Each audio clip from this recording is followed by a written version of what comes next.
Hi, this is Ross from Marina, Marbella, UK, and today we're going to have a look at this little beauty. She is a Sea Ray 265 Sundancer 2023.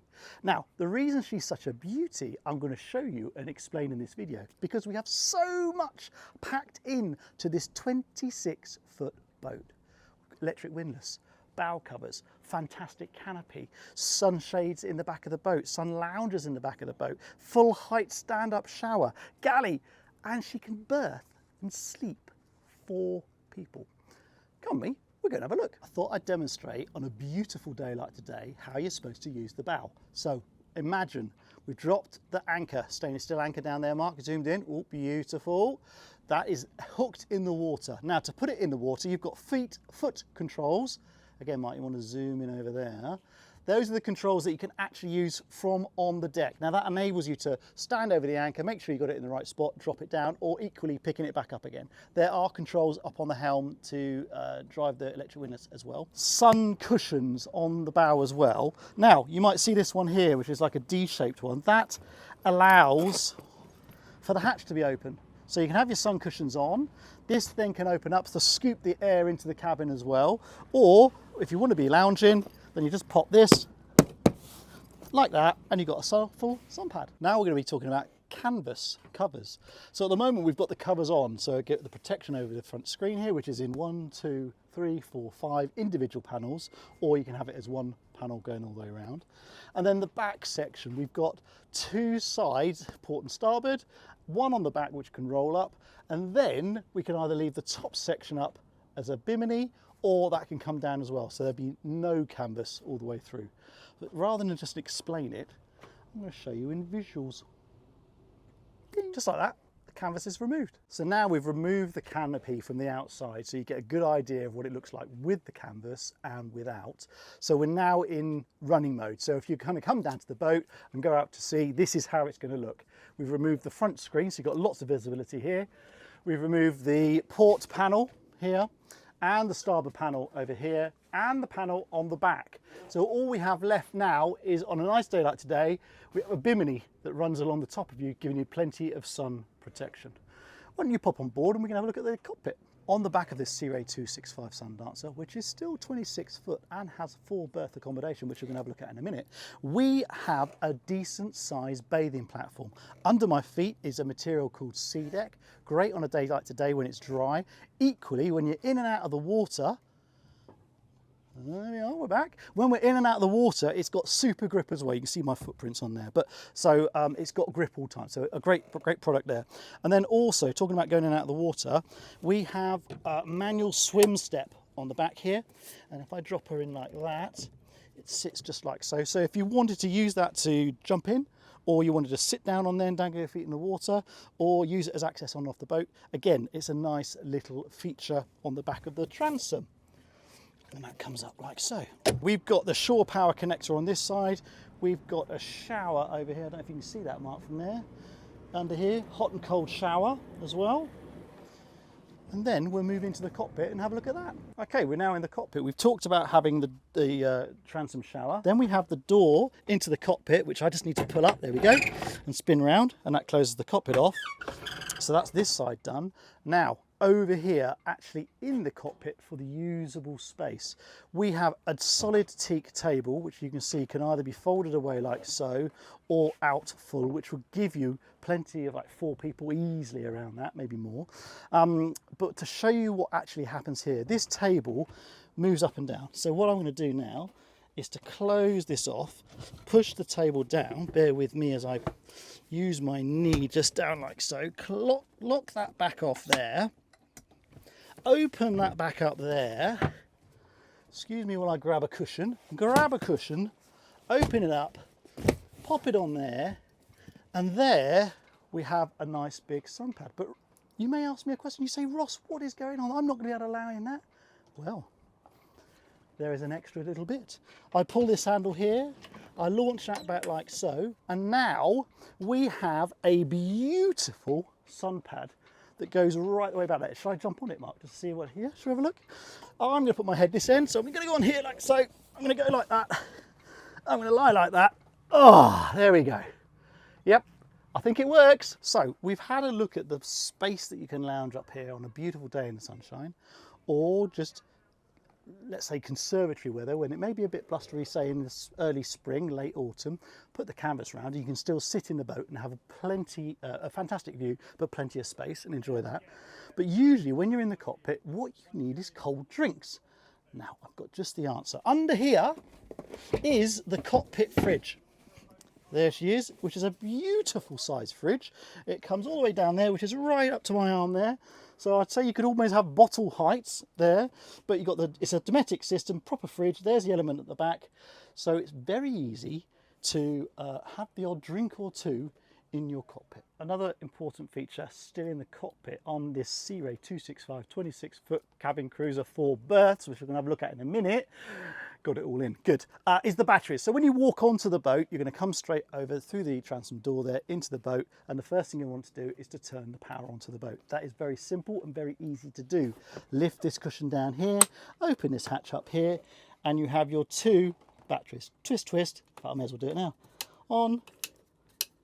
That is all you need to do to bring the boat to life and full power. Moving up onto the helm now, as we move around from where we looked at the batteries, there's a lovely lounger there looking at the back of the boat, so it could be used as a spotter if you've got to do any water sports. What I didn't mention on the bathing platform is actually a hook. So if you wanted to do any water sports, water skiing or towables, this boat can still do that. So moving around from the lounger, we have the steps. You'll see the steps going up onto the bow. That's what we have here, dunk, dunk, and the screen opens and you can go up onto the bow. And then you come around to the helm. If I remove that there, you can see the stereo as well. So what do we have on the helm, you ask me? Well, I'm going to show you. We have a twin Simrad.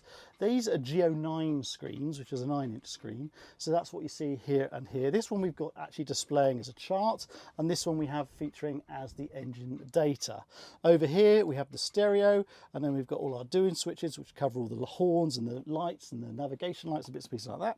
And then on the starboard side, I've got the ignition key. I've got the control for the windlass. When we were talking about how we could control the windlass on the bow, you can control it from here, and those switches are on this side as well. We've got bilge blowers, we've got engine starters we talked about, we've got auxiliary switches which control the fridge behind me here, which we've already looked at. We've got the throttle with the digital start, which is a stop start, which we're going to have a look at in just a second, bow thruster and trim tab. So we've got lots going on here at the helm. But that, what else have we got? We've got double seat, let's do that. So we've got 2 swabs, double seats come down, so that's what you have through here. And then underneath is a little storage locker under here. So, like I say, plenty going on at the helm. Just to go through the process of starting the engine, it's quite unique, so I thought I'd show you sat at the helm here. So we've got the ignitions on to start. We've got a DTS digital throttle shift on this boat, which is, in fact, which I've not mentioned yet, a MerCruiser 6.2 350 horsepower engine with a Bravo 3 stern drive, which is twin propellers, contra-rotating, more water up and onto the plane. So that's all the gubbins that goes on the back there. But the control for it is up here, and all we need to do with our kill cord, which is in the run position, engines onto the start position, all are nearly, turn the blowers on. Very important, health and safety, must cover that. And then what we can do, I've already checked the hatch, by the way, just in case any eagle eyes are out there to say you haven't checked that. I've done that already. All I need to do now is to push this one button over here. Are you ready? Not hold it, just push it. Here we go. Vroom. We have liftoff. And that is us ready to go. So, how to get access to the engine. It's very easy on this boat. I'm going to show you. I come around here. I'm going to undo 2 engine clasps there and there. It's on gas strut. It comes straight up, 2 gas struts, should I say, and there is the engine bay. What a beauty, and what a lot of space, I hear you say. Correct. On what boat are we on? That's right. It's a Sea Ray 265 26-foot cruiser, which can cater for 4 people. Oh, we're going to find out that in a little minute. So under here, MerCruiser 6.2 350 horsepower engine. We've got over that side is our hot water tank. Over here we have water tanks. We have the fuel tank in the center and we have batteries. So we've got lots going on in there, but as I said right at the start, there's lots of space. Hello, and here I am down in the cabin. I've been promising you the whole of this video to show you the space that we actually have on this boat down below. Now, I'm going to show you the conversion at the bow for two, the galley, the fridge, the hob, the microwave, the stereo main controls, the main battery controls, the midship cabin for two, the toilet, and the shower, which is in here. And there's a little step that you just go down a little bit lower here and it clears your head, you see.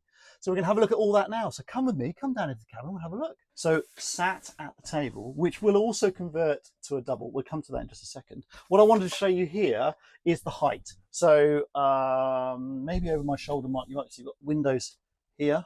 Got that on both sides as well, and on the port side over there, showing you nice shots out onto the water. With the table here, we've got good height. So what I want to show you, if I put my fingers above my head here, you see, as I move around, I've still got space above me. Got great backrest all the way around as well. So easily 4 people around this table in this convention here, which is obviously for dining. Up here we have the hatch, which will open up, scoop in all the air, which is great. Well, we looked on the bow. At the moment, I've got the sunbathing cushions on, but I've left the panel out in the center so the natural light will come through. What we can do is we can have the sleeping, we have a blackout blind, or if we wanted to, we've got the midget blind as well. Okay, so there's 2 options on that as well, with a screen going across. We've got reading lights in the corner, down here and here. We've got speakers behind these panels here and here. Lovely mirror at the back. You might be able to see that wooden door over there. We have the ball gown storage. Well, not necessarily ball gown, but we have a cabbie hole with hooks on it for storing hanging things. It's not massive, but it is on the boat. Remember, 26-foot Sea Ray 265 cabin cruise. That's what we're on. Over here in the corner is the heating control. Webasto unit on here, so that's your digital control there. And again, we've got another reading light up here, and then we've got the CO2 sensor up on the top here. So that's all the bit in the front of the cabin. We're now going to have a little look in here. And welcome to the smallest room on the boat. So this is the heads, the toilet, the shower room, whatever you want to call it. We have in here a shower. It comes out from the tap there, it goes into the fixer on the top there, or you can just go and have it in the actual shower itself. Got a sink here, we've got an opening hatch, vanity storage up here, light above, nice big mirror on this side, if you see it, Mark. Oof, there we go. Shower curtain going across the door as well, and we have the electric toilet here.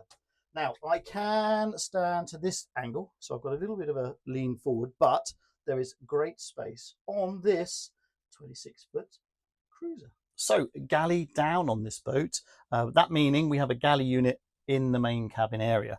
Down here, we've got a nice fridge. That's the second fridge on board. The other fridge we looked at was for the day, for the drinks, that we had a look up in the cockpit there underneath one of the seat bases. So that was there. We've got a ceramic hob here. We've got a nice deep sink here. Do you want to have a look at the deep sink, Mark? Can you get up there? Ooh. There we go. Nice deep sink in there. Very usable space. Porthole on the outside, letting natural light in. Microwave, control for the stereo. All the electronics that you would want to check from shore power. If we drew a line through here, everything below is 12 volt. Everything above is 230, which is the main shore power. So that would be a great panel to just keep an eye on when you come on and off your boat. For the first time, obviously, when you come down, and then when you leave again, you can check to see your shore power is actually on there. And then on this side around here, I don't know if you're going to get that, Mark, we have storage for the trash can. That's the galley unit on the boat. So to show you the before and after of the 2 versions that you can use this table as. So here we are, dinette version, evening, playing cards, a little drink, chat, whatever you want to do. And I'm going to click my fingers and I'm going to show you the conversion. 1, 2, 3. Hey presto, it's now converted into the bed. Now, if you were to say, Ross, when you lie down there, your feet is not flat at the bottom, or are not flat at the bottom. I say, well, what you're supposed to do is to remove that panel there to the side so that you can now lie the full length of the bed, just like that. So just going to show you how easy it is to convert from one to the other. So we remove the panels pop them on the side there. This is the table that we saw earlier on, so I'm just going to pop that up to there. These are the bars that have the support. They come out 1 and 2, and then this panel at the front here comes out as well. Now these actually store under this cushion on the starboard side, just down in here, just like that. Table leg goes in, just like that, and tabletop goes on. I'll remove those out of the way. There. And there you have back to dinette mode. And finally, on this 26 foot, because I keep saying it, so I'm going to say it for one last time for you. On this 26 foot cabin cruiser, we've looked at the bow area where you can convert the table for 2. Now, this is the midship cabin on the boat. It's full beam all the way across. It's quite spacious. I'm sat up here, still have headroom. I've got a nice little hatch in front of me, porthole here, which has got a screen on it and a fly mesh as well. And I'm just going to lie down and show you the depth that it can go to, because you can imagine having your pillows at the top here. If I come down, now I'm actually going to put my feet at the end of the bed just to show you how much space there is. And look, that is my feet touching the bulkhead at the end. This is all the additional space. Realistically, you'd be up here like this, but there is plenty of space for 2 people in this berth. I hope you've liked our tour of the Sea Ray 265 Sundancer, and I hope you agree with me, she is in immaculate condition for a 2023 boat. She's available for sale now, but don't just take my word for it. Drop a comment or get in touch, reach out to us, and you could come and have a look at the boat for yourself. So I hope you liked it, and I look forward to seeing you on the next one.